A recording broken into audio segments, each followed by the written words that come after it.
I wanted to make a little how-to video on how I made and installed the snorkels on a 2014 800XC. This would be the exact same procedure for the standard 50-inch RZR 800 as well as the 800S. I'm sure there's more than one way to do it. This is just showing how I did it. Maybe it'll help somebody. I think it turned out pretty well. It's pretty much what it looks like all together. The only thing I have left to do is run the vent lines up to the top.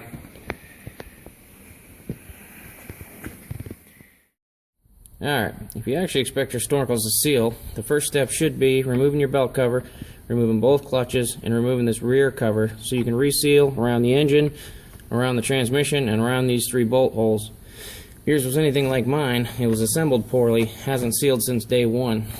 I also put a bead of silicone grease around the gasket for the outer cover to help it seal better. I wouldn't recommend using RTV there because if you ever have to replace a belt, and you know you will, it'll be a real bear to get that cover off later. The other thing I did while I had the cover off was install a makeshift drain in the bottom. If you ever do spring a leak, you don't want to be stranded somewhere with a wet belt, no way to get the water out. For whatever reason, Polaris didn't put a drain on the 2014. Now I just used a valve stem. I removed the core and used a valve cap with a rubber seal to seal it. I also drilled the inside out, so hopefully it'll drain a little bit better. Alright, here's what it looks like installed from underneath. Now ideally it would have been better to have it at the very lowest point, which is about right there. But as you can see, the radiator hoses are in the way. But hopefully this is still better than nothing. And obviously my skid plates are removed, so it won't be that easy to get to, but hopefully you can still get your arm down in there, get the cap off, hopefully get some water out. Belt cover is all sealed and back on. We'll start building the snorkel for the engine air intake. Now you need to remove the factory air snorkel. There's 3 screws on the air box.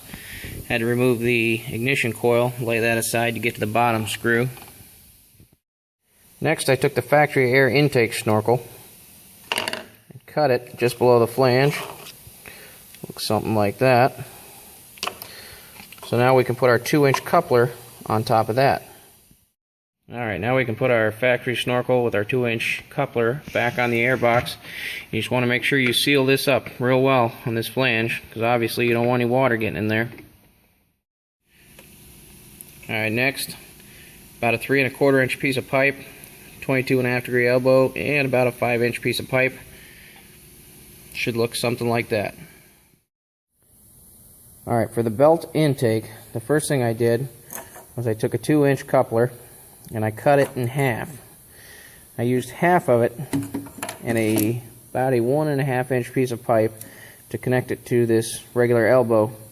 The reason I did that is to give me a little bit more surface area, because this is going to be going directly into the bellows for the air intake, and I wanted to have a little bit more area for that rubber to get a good seal. Then we have a regular 90, a street 90, about a 2-inch piece of pipe, a 45, and then a 10-inch piece of pipe. Now for the belt exhaust, we got a 90-degree street elbow, 3 3/4 inch piece of pipe, a 45, and an 8 3/4 inch piece of pipe.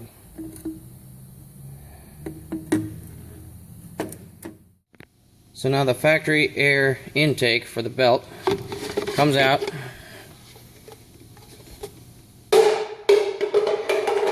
Toss that over there. And now the 2-inch coupler that we cut down before is going to go right into that bellow. It's going to look something like that. Alright, for the belt exhaust, we take this ridiculous looking thing and we chuck that. We take our new snorkel. We've got a 2-inch coupler right over the belt cover. Now it has to be stretched. It's kind of tight, but it will fit. I heated up a bowl of water, soaked it in the water to make it a little more pliable so I could stretch it over. You could probably do the same thing with a hairdryer. Take the new snorkel directly into the 2-inch coupler. And there it is. Okay, when you're running your vents, you don't want to forget the breather hose. The breather hose comes from the top of the valve cover, goes across your air box. Now I marked this so it's easier to see. There's a slit that comes in there, and you want to cut that out. You're going to put a T in there, and we're going to run the top of the T up to the other vents.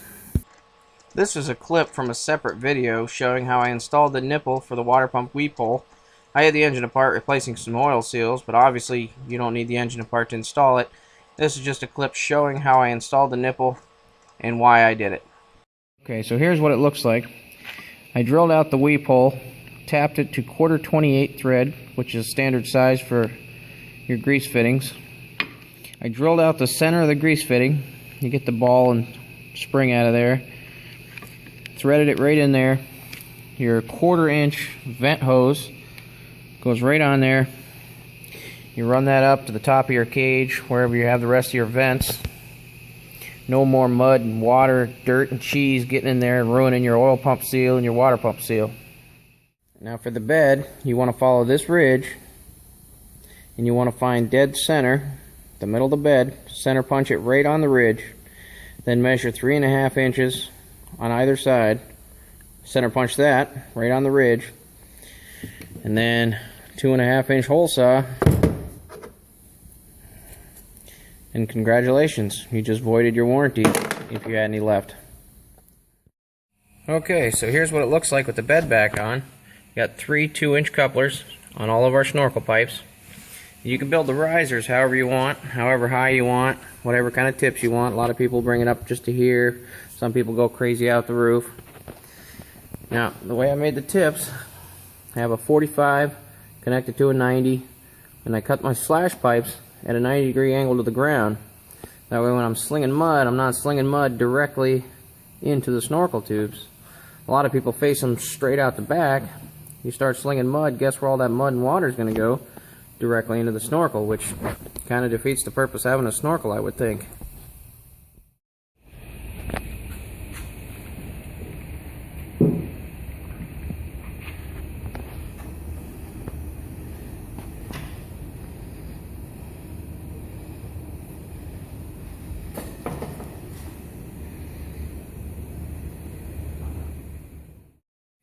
I went with the black ABS pipe for everything except the tips on my snorkel risers.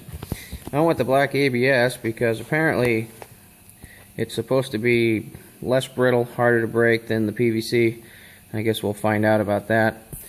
I went with the regular PVC on top because the nice smooth round edges I just thought looked better than, well, I mean, that just looks silly. The problem with that, now you need 3 different kinds of cement. You gotta have your black ABS cement for the ABS work, regular primer and cement for the white pieces, and then to connect white to the ABS, now we have to have this transition cement. How about that? Alright, we've got the bed back on, everything back together. Got some paint on our snorkel risers. It's starting to look like something now. And of course, if you run a back window, you'll have to break out your trusty jigsaw.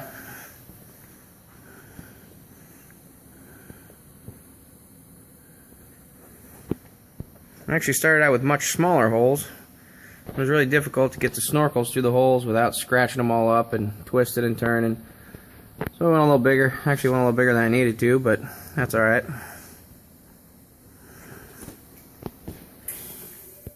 You also have to cut out the bottom lip on the window to clear the snorkel tubes coming up through the bed. You see this notch here, goes all the way across to the other side. Now the problem with doing that is this window is only attached to the bottom of the bed with this little rubber grommet. And this rail, this lip, is what helps keep the window somewhat rigid. And when you notch that out, now your window gets real flexible, starts flopping around. So what I did to fix that, I just drilled a 1/4-inch hole, used a plastic push pin, just like the ones that are used to hold the razor together in a lot of different spots. And that took care of that. Now it's nice and rigid, solid, good to go. Alright, the last thing we got to do is we got to extend all of our vent hoses and route them up to the top somewhere. Now you don't want to skip this step because these snorkels won't do you a bit of good if you're getting water above this frame rail right here. Which I can imagine, if you're installing snorkels, you might end up in some water at some point. Now all the stock vents go right up into the bottom of this frame rail right here. So if you're getting water that deep, you're going to end up with water in your transmission, your transfer case, your differentials, your fuel tank. Be a very expensive mistake. You don't want to forget this step. Now you can do it however you want. Some people do it differently. Some people route it up the roll cage. Other people zip tie it right to their snorkels. Kind of personal preference, whatever you think looks best. If you're worried about looks, that sort of thing. No wrong way as long as it's up above the water level. Any water you plan on getting into. Now the ones that you need to do, you have a vent line for the fuel tank. It goes to the top of the tank. We've got the transfer case and the rear differential. You got your transmission. You got this hose I've got run up under my floorboards up to my front differential. You got this hose goes to the nipple I put in the weep hole on my water pump. This hose goes to the breather tube on top of the engine, right where we put the T in when we removed that slit. Now I just used a clear vinyl tubing, which you can get at Home Depot or Lowe's. It's pretty cheap. You're just going to want to run that up top somewhere, and that'll do it. You're ready to play in some water. Good luck and have fun.